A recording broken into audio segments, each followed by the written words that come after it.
Une nuit silencieuse. Dans l'obscurité d'un monde troublé, un homme se tient prêt à rappeler l'humanité vers la lumière. À ses côtés, une femme au courage discret mais inébranlable veille sur chaque étape de sa mission. Mais qui est cette femme mystérieuse qui l'accompagne, le soutient et l'aide à travers chaque épreuve? Quels sont ses secrets, ses forces et les qualités qui la rendent si précieuse? Aujourd'hui, nous allons évoquer l'épouse du Mahdi, celle dont le rôle spirituel dépasse ce que l'on peut imaginer. Et peut-être découvriras-tu pourquoi son soutien est essentiel dans ce récit de foi.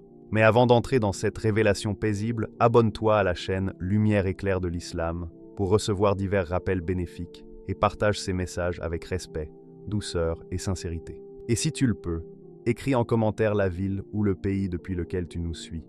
Ta présence illumine cette communauté de paix, de foi et d'harmonie.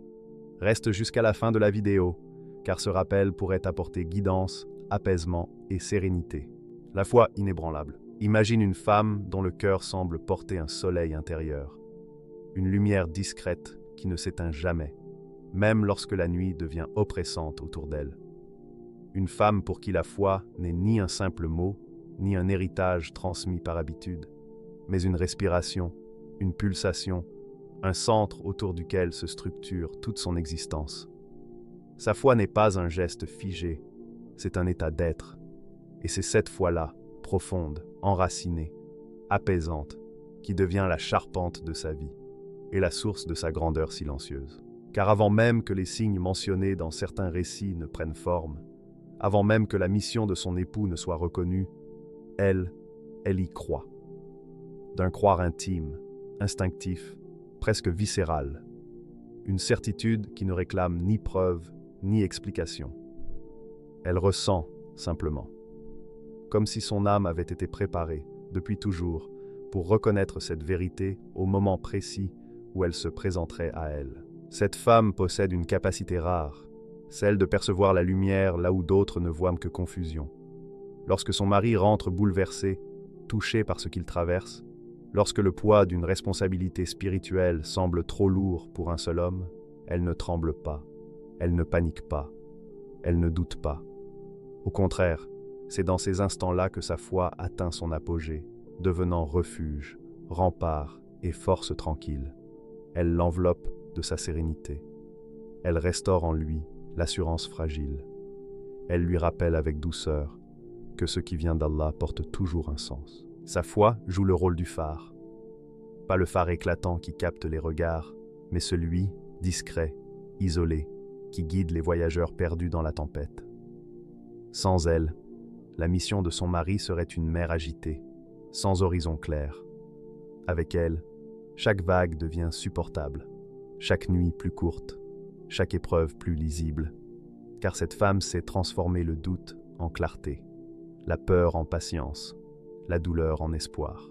Elle n'a pourtant rien d'une figure figée ou d'une image symbolique sans vie.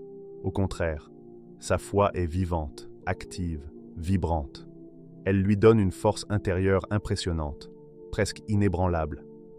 Lorsqu'elle voit son époux faire face aux difficultés, aux moqueries ou à la solitude, elle pourrait se sentir écrasée par l'ampleur de ce qu'ils affrontent. Mais elle ne flanche jamais. Sa foi lui permet de tenir debout là où d'autres s'effondreraient. Elle agit, elle conseille, elle apaise, elle protège. Elle se place non pas derrière lui, mais à ses côtés, comme une alliée dont la loyauté ne vacille pas. Cette foi n'est pas naïve, elle n'est pas aveugle, elle n'est pas un optimisme forcé. Elle est le fruit d'une intelligence du cœur, d'une intuition spirituelle fine et d'une lucidité sur la nature humaine. Elle sait que la vérité peut déranger avant d'apaiser. Elle sait que les missions importantes bousculent avant d'inspirer. Elle sait que les hommes, dans leurs limites, rejettent parfois ce qui vient les éclairer. Mais elle sait aussi, Allah en est témoin, que rien ne peut empêcher un message bénéfique de suivre le chemin qu'Allah lui trace. C'est cette certitude intérieure qui lui permet de rester sereine lorsque l'adversité frappe à leur porte. Ce qui rend sa foi encore plus saisissante, c'est qu'elle ne la garde pas pour elle. Sa présence seule la transmet, sans discours grandiloquent ni démonstration. Elle respire la foi, elle diffuse la foi, elle inspire la foi par sa manière d'être. Sa maison devient ainsi un havre où la peur s'apaise, où les larmes se calment, où l'âme se rappelle qu'elle n'est jamais seule. Elle crée un espace où la spiritualité n'est pas une obligation, mais une évidence naturelle. Lorsque les responsabilités se multiplient, lorsque la pression extérieure devient presque étouffante, c'est encore vers elle que son mari se tourne. Pas seulement par amour, mais par reconnaissance pour sa stabilité intérieure. Elle est la première oreille qui écoute, la première main qui soutient, la première voix qui rassure. Elle incarne un modèle de foi qui ne s'exprime pas seulement par des paroles, mais par une constance rare, par une présence qui ne se fissure jamais. Elle sait que tout être humain, même lorsqu'il porte une mission, possède une fragilité intime. Elle comprend que, derrière la grandeur d'un rôle, il y a un cœur vulnérable qui peut se fatiguer, se questionner, s'inquiéter. C'est parce qu'elle perçoit cette dimension profonde qu'elle est capable d'offrir ce dont il a le plus besoin, une foi stable qui ne dépend pas des circonstances, qui ne vacille pas face aux difficultés. Elle devient ainsi un pilier discret de la mission, sans jamais prononcer un mot de trop, sans jamais chercher à se mettre en avant, sans jamais réclamer de reconnaissance. Sa récompense est ailleurs, dans la satisfaction d'être un soutien sincère, un appui indispensable, un miroir qui renvoie la lumière quand le monde tente de la faire disparaître. Dans les moments de silence, lorsque les deux se retrouvent après une journée éprouvante, elle incarne la paix. Pas une paix passive, mais une paix qui répare, qui reconstruit, qui redonne de l'énergie. Elle nourrit son mari de cette force intérieure née de sa foi, de cette flamme qui ne s'éteint jamais et qui, parfois, brûle plus fort lorsque les vents contraires soufflent. Sa foi ne se limite pas au spirituel. Elle influence tout, même sa manière de comprendre la vie. Les difficultés deviennent des épreuves formatrices. Les attaques deviennent des tests divins. Les humiliations deviennent des étapes vers une sagesse plus profonde. Elle possède cette capacité étonnante de donner un sens à ce que d'autres ne voient que comme chaos ou injustice. Elle transforme l'angoisse en lumière, la tempête en leçon, l'appel divin en destin assumé. Et c'est précisément cette vision intérieure, cette profondeur d'âme, qui fait d'elle bien plus qu'une épouse. Elle devient la confidente, la première croyante selon certains récits, la compagne dans la mission, la gardienne du secret spirituel avant qu'il ne se manifeste au monde. Car la foi véritable, la foi inébranlable ne se proclame pas, elle se manifeste, elle se vit. Et chez cette femme, elle atteint un niveau de pureté, de stabilité et d'intensité qui traverse les siècles et continue d'inspirer encore aujourd'hui. La patience face aux épreuves. Il existe une forme de patience qui n'a rien à voir avec l'attente. Une patience qui ne consiste pas à regarder le temps passer, les bras croisés, en espérant que les choses s'apaisent d'elles-mêmes. Non. Il y a une patience plus rare, plus profonde, presque héroïque, celle qui prend racine au cœur de l'épreuve, qui respire dans la tourmente, qui se déploie comme un acte de résistance intérieure. Et c'est cette patience-là qui habite cette femme. Imaginez son existence. Chaque jour, un nouveau défi. Chaque nuit, une inquiétude nouvelle. Rien n'est stable, rien n'est garanti, rien n'est totalement prévisible. L'avenir semble toujours en mouvement, comme un tapis qu'on tire sous ses pieds. Elle vit dans un tourbillon où se mêlent tension, responsabilité, fatigue émotionnelle, incertitude. Et pourtant, jamais elle ne laisse son esprit se fracturer. Les gens voient souvent la patience comme une absence de réaction. Mais chez elle, elle devient une présence totale, une présence consciente, ancrée, attentive. Être patiente, pour elle, signifie avancer dans la difficulté sans laisser cette difficulté altérer ce qu'elle est. Son époux affronte le monde extérieur. Elle affronte l'invisible, l'inquiétude, la peur, l'angoisse, la solitude intérieure. Et elle les affronte avec une maîtrise qui inspire le respect. Parce qu'au fond, qu'est-ce que supporter une épreuve? C'est accepter de ressentir une douleur que l'on ne peut éviter. C'est la vivre, la contenir, la transformer. Elle ne se contente pas de rester à ses côtés. Elle partage une partie du poids. Lorsque son mari revient, épuisé, marqué par la dureté morale ou verbale de certains, elle est là pour offrir plus qu'un réconfort. Elle offre une stabilité émotionnelle dont il dépend sans forcément s'en rendre compte. Certains couples se tiennent ensemble par amour. Eux se tiennent aussi ensemble grâce à sa patience. car c'est elle qui maintient l'équilibre. C'est elle qui apaise les moments de doute. C'est elle qui replace les choses dans une perspective plus vaste. Une parole juste, un regard rassurant, un silence qui vaut davantage qu'un long discours. Voilà sa force. Mais ne croyez pas que cela soit facile. Sa patience n'est pas un don tombé du ciel, ni une absence d'émotion. Elle ressent tout, peut-être même plus intensément que beaucoup. Elle ressent la peur du lendemain, le poids de la mission, les tensions, les incertitudes, les changements rapides de leur environnement. Elle ressent la pression du rôle qu'elle porte, la responsabilité morale d'être l'épaule sur laquelle son époux s'appuie. Et pourtant, jamais elle ne laisse ses émotions la submerger. Elle les dompte, elle les transforme en force. Cette maîtrise intérieure est une compétence rare. Elle exige un caractère solide, une lucidité constante, une vision qui dépasse le moment présent. Elle sait que les épreuves ne sont pas des obstacles, mais des étapes, des stations nécessaires sur le chemin d'une destinée plus grande qu'eux deux. Alors elle accepte, sans subir. Elle endure, sans se briser. Elle patiente, sans se résigner. Chaque fois que les difficultés s'intensifient, qu'une rumeur circule, qu'une tension éclate, elle choisit le calme.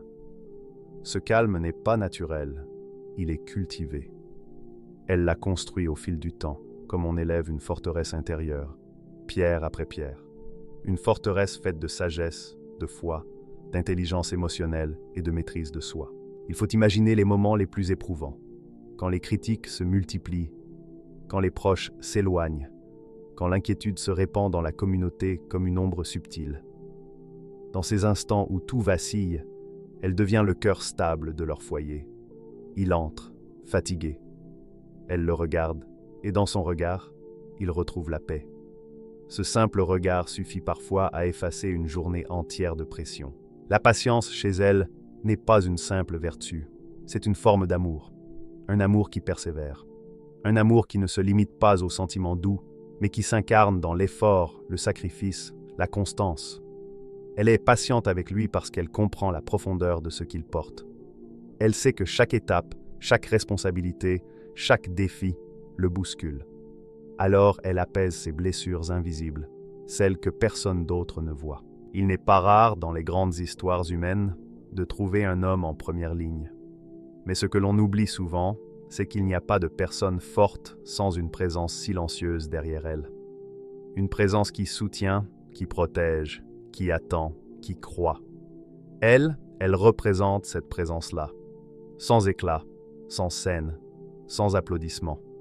Une patience de l'ombre, mais une patience essentielle. Elle sait que l'épreuve est le lieu où se testent les âmes.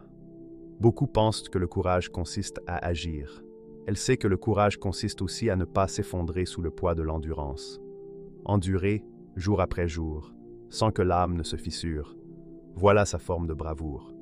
C'est un courage discret, silencieux, mais profondément puissant. Et puis, il y a ces moments où il doute, où il se demande si les cœurs s'ouvriront un jour, si ses efforts porteront leurs fruits. Elle, à cet instant, devient une source d'énergie.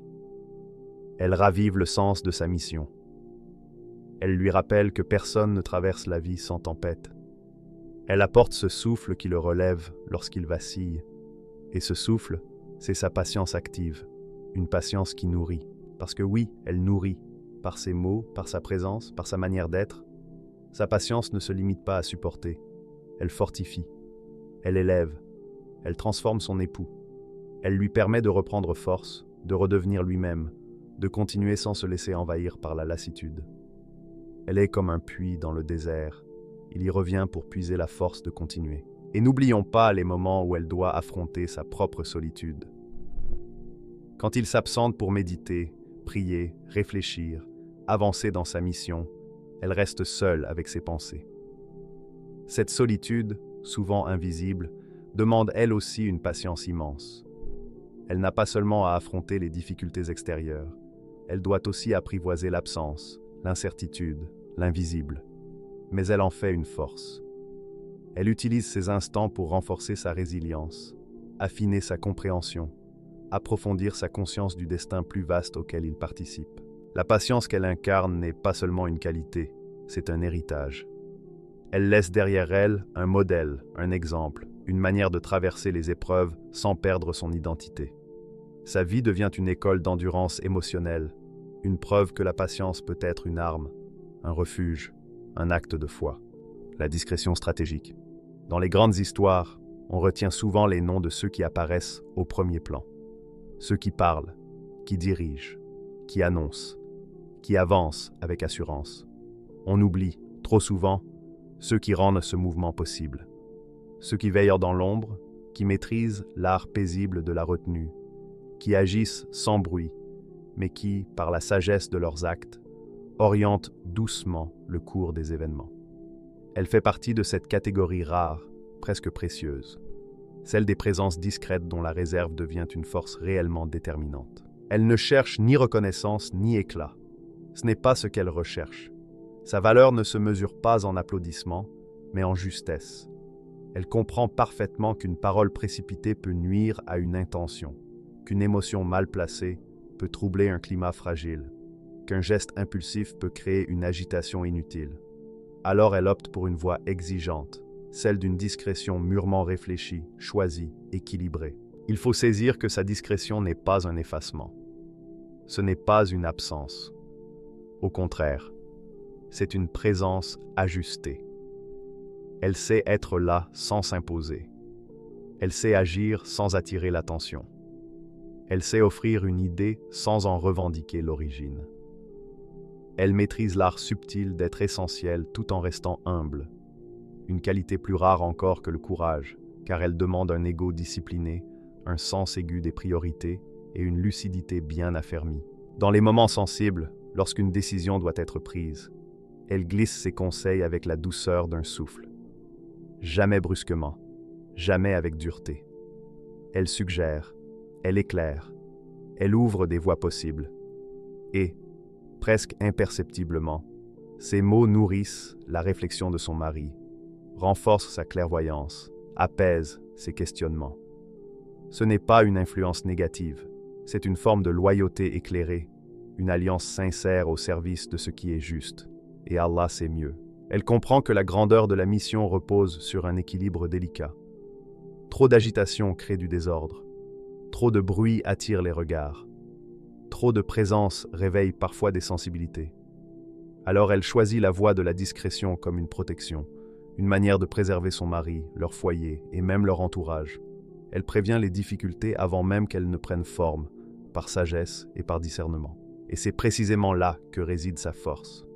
Elle n'a pas besoin d'être vue pour peser, ni d'être entendue pour être utile. Sa force vient de sa capacité à lire les situations, à anticiper les réactions, à comprendre l'humain dans ses nuances les plus fines. Elle sait quand parler et surtout quand se taire. Elle sait quand agir et quand se retirer.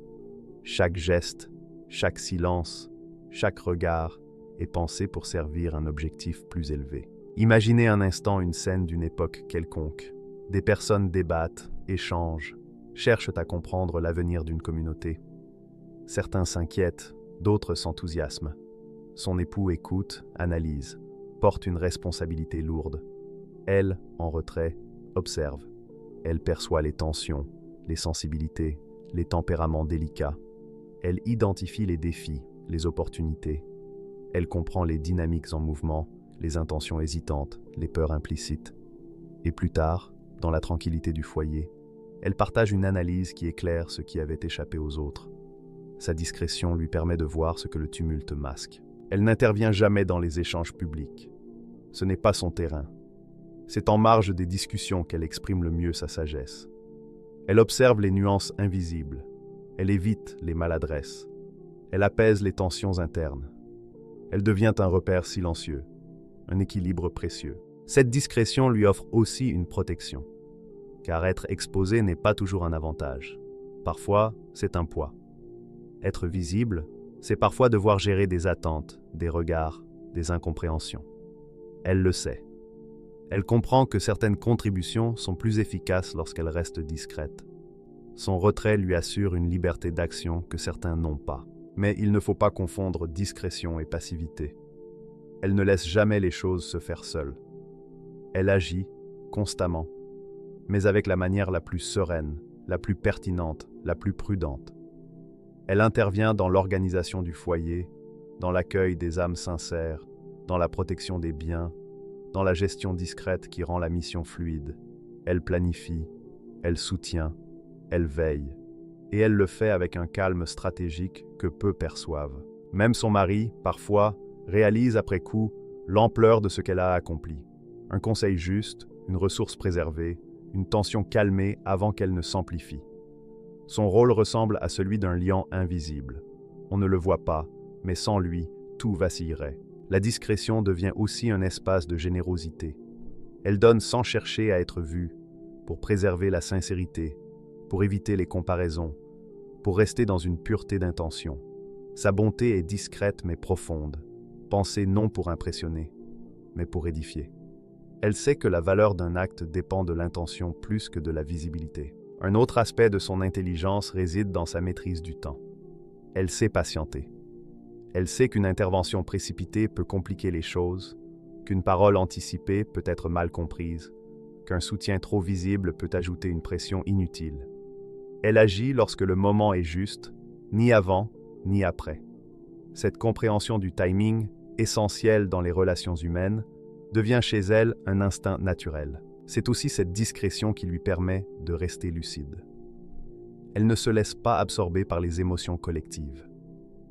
Elle ne nourrit aucune rivalité, aucune rancœur. Elle reste objective. Elle devient le recul nécessaire, la clarté qui manque parfois aux autres.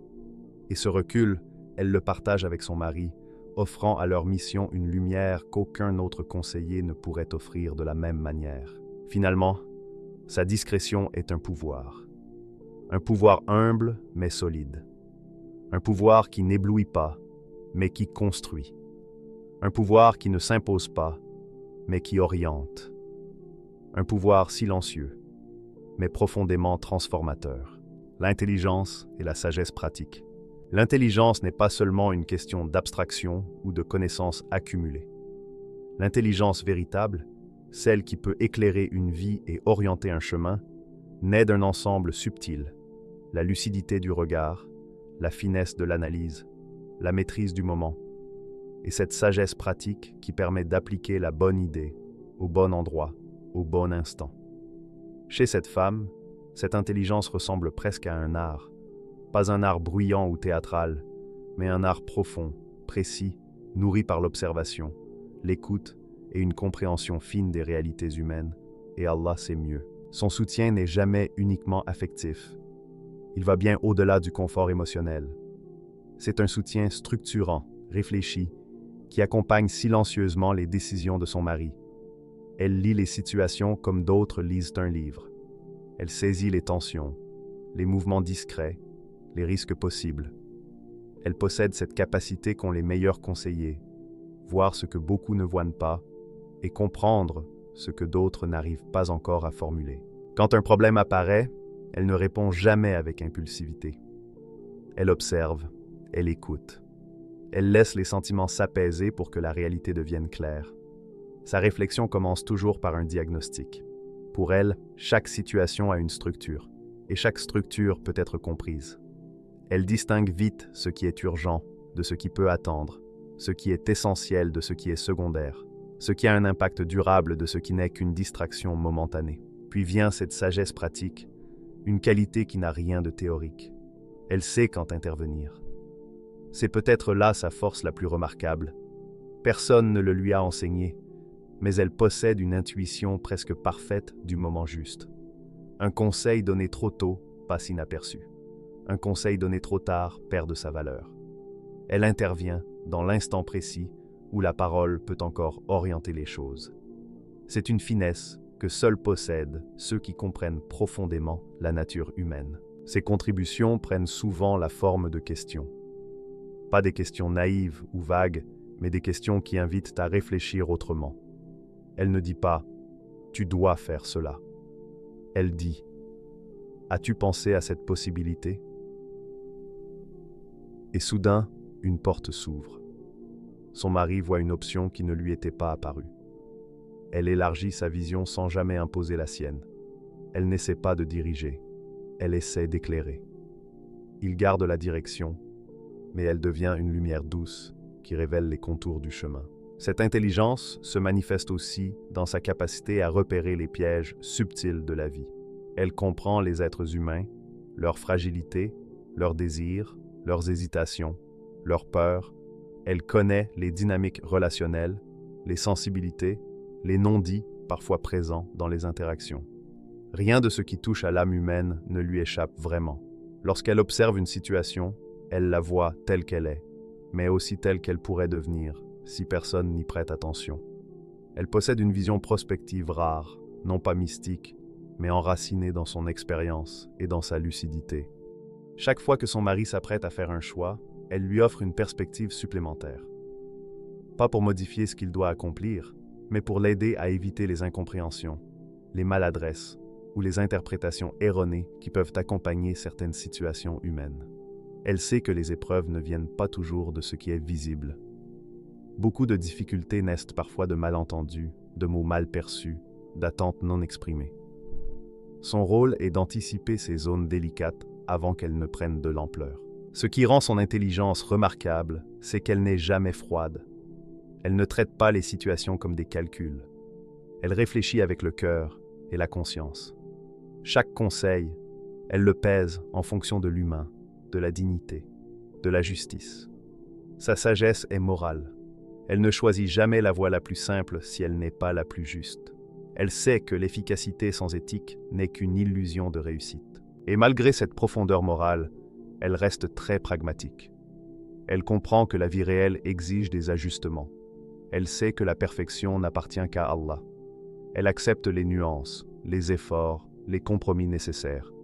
Elle ne vit pas dans un idéal abstrait. Elle vit dans le présent et elle le traverse avec une précision presque chirurgicale. Son intelligence apparaît aussi dans sa manière d'équilibrer les besoins parfois opposés. Elle sait que son mari porte une charge immense, spirituelle et humaine. Alors elle ajuste son soutien selon ses états. Parfois, il a besoin d'écoute, parfois de silence, parfois d'un regard lucide, parfois d'une parole douce. Elle s'adapte, elle comprend, elle devine même parfois avant qu'il ne l'exprime. On dit que comprendre quelqu'un, c'est déjà l'aider. Elle va plus loin. Elle comprend et elle contribue. Elle transforme les idées en actions. Ses conseils ne sont pas abstraits, ils deviennent concrets, appliqués, utiles. Son mari sait qu'il peut compter sur elle, non pour réfléchir à sa place, mais pour structurer sa réflexion. Elle est à la fois une boussole morale et un repère stratégique. Et elle possède un talent rare, celui de percevoir la globalité. Là où certains se perdent dans les détails, elle voit l'ensemble. Elle comprend l'enchaînement des causes et des conséquences. Elle perçoit les mouvements discrets qui relient les événements. Cette vision large lui permet d'éviter les pièges invisibles, ceux que l'on ne comprend qu'après coup, lorsqu'il est trop tard. Grâce à elle, son mari avance avec plus de prudence, plus de stabilité, plus de clarté. Et pourtant, jamais elle ne revendique cette place. Jamais elle ne demande qu'on reconnaisse son intelligence. Ce n'est pas cela qui la motive. Son moteur est plus noble. Servir ce qui est vrai, contribuer à une mission qui dépasse leurs deux personnes. Son intelligence, elle la met au service d'un idéal, jamais d'un intérêt personnel. Ainsi, dans la tranquillité du foyer, comme dans les moments les plus délicats de leur mission, elle devient une alliée dont la sagesse pratique agit comme une protection. Une femme dont l'esprit éclaire, dont la clairvoyance apaise, dont l'intelligence transforme de simples décisions en choix éclairés et déterminants. L'amour et la loyauté absolue. Il existe des amours qui naissent dans la facilité, d'autres dans la passion, d'autres encore dans le quotidien et le confort. Et puis, il y a un amour d'une autre nature, un amour qui ne dépend pas des circonstances, un amour qui se forge dans la profondeur, la sincérité, l'épreuve et la spiritualité. Cet amour rare, solide, presque sacré, est celui qu'elle porte à son mari, le Mahdi. Cet amour n'est pas un simple sentiment qui flotte au-dessus des jours. Il n'est pas fragile, changeant, soumis au vent de l'humeur ou au poids du temps. C'est un amour enraciné, fondé sur une certitude intérieure, un amour qui ressemble plus à un engagement spirituel qu'à une idylle, plus à une alliance sacrée qu'à une affection ordinaire. Elle ne l'aime pas seulement pour son rôle d'époux. Elle l'aime parce qu'elle reconnaît en lui la lumière que le monde attend. Elle l'aime pour ce qu'il est et pour ce qu'il doit accomplir. Et Allah sait mieux. Sa loyauté n'est pas négociable. Elle est constante et profonde.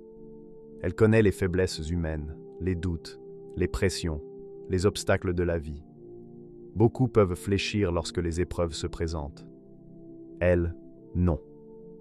Elle a été façonnée pour rester, pour soutenir, pour tenir avec lui la charge de la mission divine. Cette loyauté n'est pas aveugle. Elle ne vient ni de la peur, ni d'un besoin de dépendance. Elle vient d'une conscience claire. Elle sait qui il est. Elle sait ce qu'il porte. Et elle sait que sa présence est indispensable à la réussite de cette mission. Elle ne marche pas derrière lui. Elle marche à ses côtés. Elle n'est pas une ombre silencieuse. Elle est un appui constant, un renfort à chaque pas.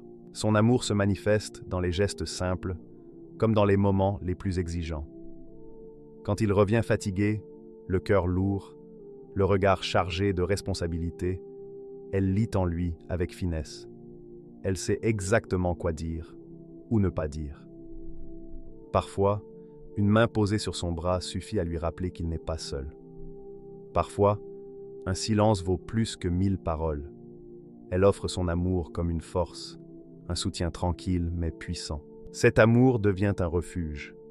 Il y a des moments où il affronte des difficultés que peu peuvent comprendre, des défis intérieurs, des responsabilités invisibles. Les autres voient le guide, le leader spirituel. Elle voit aussi l'être humain. Elle voit le cœur qui se questionne, les épaules qui portent un poids immense.